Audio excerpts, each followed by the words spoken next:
Doug, first question here on your left, Kyle. Kyle, Doug Smith, the Toronto Star. We've all seen how well Marc Gasol has fit in on the floor with his abilities to run the offense, protect the rim.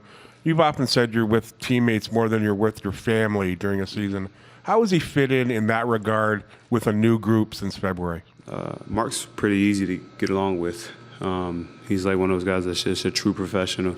He goes about his business. He's, he likes to, he does his thing and gets in, get out. He blends in well. He fits in well. He's just an easygoing guy, so it's a lot easier. It's really easy to, have a conversation with him and talk to him, and he just gets on the plane and watches his film and talks about boating and does his thing.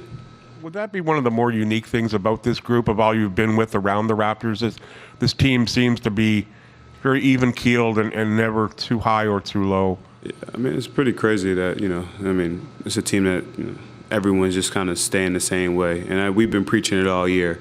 So it kind of just became contagious, and everyone just kind of, most guys' personalities are just be, even-keeled off the court. On the court, we got some fiery guys, but off the floor, we got some, grown men, people with families and kids, and they understand that their profession is their lives, and that's what they do. They take care of their families, their friends, their bodies, and they're professionals. Thanks. No problem. Second row on your right. Hey, Kyle. Phil Barber, Santa Rosa Press Democrat. I don't think McCaw played at all in the Milwaukee series. How confident were you that he could come into the finals cold like that and perform, and how do you think he did in Game 1 in his minutes? Pat's a champion.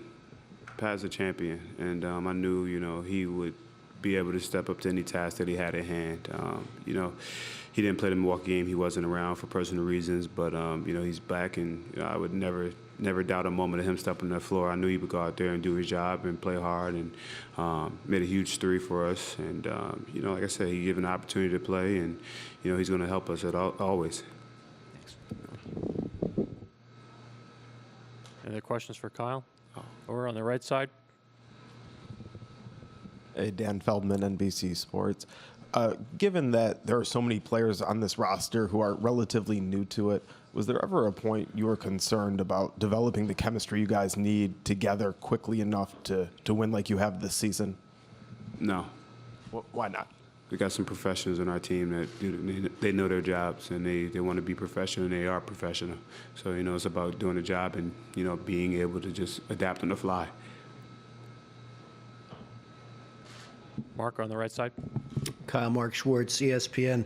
One of the things that really stands out about the team you're playing is their overwhelming confidence. Some would call it arrogance. I wonder how you guys look at them when they're down a game in the series, you beat them on your home floor, and they act like the series is even or they're ahead. How do you put a dent in that kind of confidence, and do you have to kind of match that confidence to beat them in the series? They got rings. They got rings, and they can be confident. We can't really necessarily worry about them. We have to continue to worry about us. They're going to be them, and they're going to do their thing. But for us, we got to concentrate on us and focus on what we have to do. We can't worry about this, that.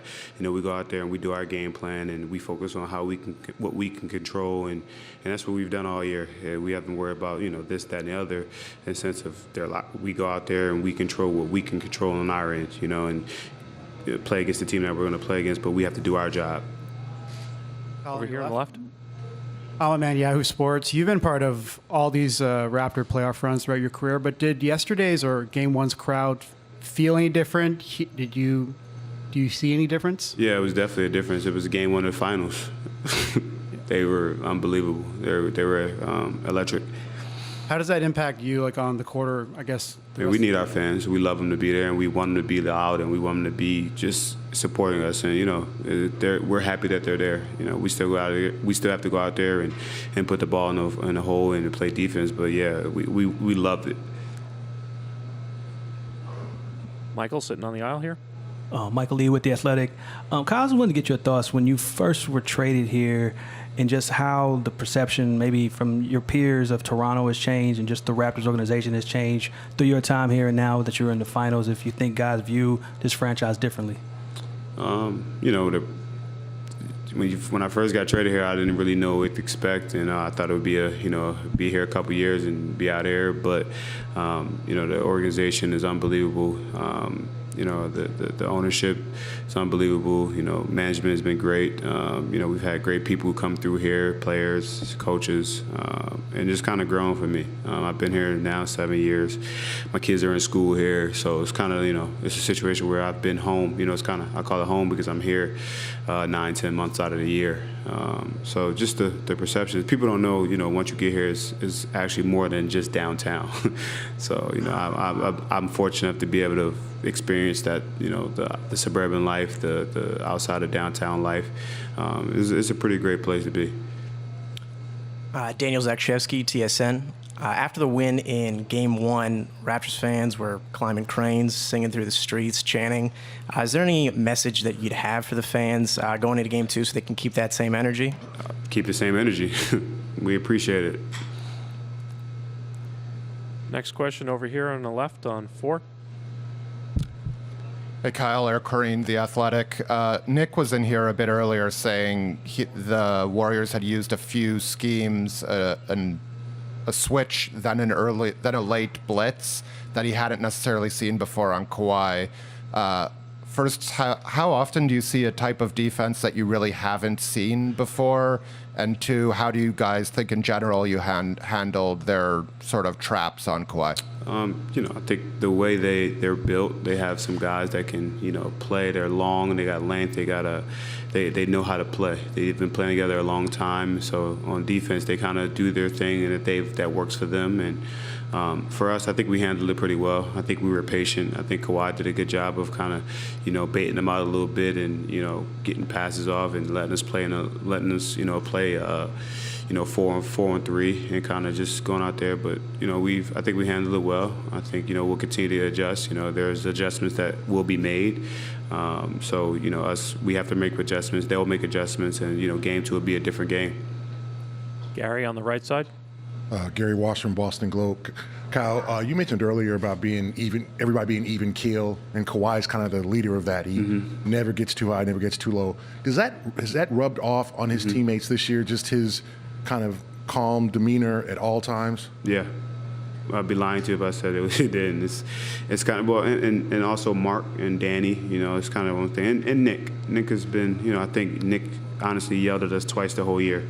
I'm being honest, like legit twice the whole year. And it's a long season, only yell at a team twice. And I think that's just, Nick and, Kawhi and Mark and Danny, kind of just everyone's just kind of, going out there and staying even killed. And like I said, we got real professionals, man. We got some great guys in that locker room, and it all just rubs together. And everyone has their own personalities, but we figured a way out to just all understand what the common goal was. Has there ever been a time where you've tried to embrace Kawhi or been more excited than him, and he's looked at you like, calm down? I ain't that guy. So nah. Joe in the back under the camera.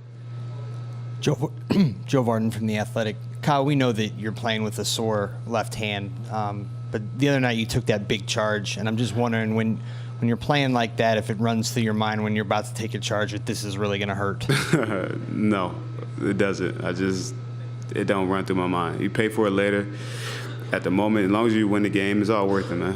Whatever you got to take to win the basketball games, your body, just throw it out there, and whatever happens, happens. Hopefully you just don't get hurt. You can get up and bounce back and, and go move on. Any other questions? Last question on the back right. Chris Herring from ESPN and 538. I'm curious, it'd be kind of a weird question, but just ever since Kawhi's shot against Philly, I feel like fans and media, everybody, I'm sure you guys too, kind of notice these shots that bounce on the rim for 3 and 4 seconds at a time. We all kind of probably feel the same thing, but what is that like as a player when you're watching a shot kind of teeter on the rim like that? How many shots you counting? Because I've only counted one that bounced 3 or 4 seconds. So well, maybe not 3 or 4 seconds, but Pascal had a shot like that in Game 1. Fred obviously hit one right at the end that kind of bounced that way. What goes through your mind as you see that, and do you kind of feel like that those things balance out, or do you kind of feel like you guys are just kind of on a wave right now where things are falling your way? What goes through my mind? Yes. Those rims are really soft. That's what goes to my mind. As long as they go, and I don't care how they go in, happy about it. 2 points, 3 points, whatever. Is it a love-hate relationship that players have with rims, the ups and downs that you have with your streaks and stuff like that? I love all rims. Thank you. Thank you.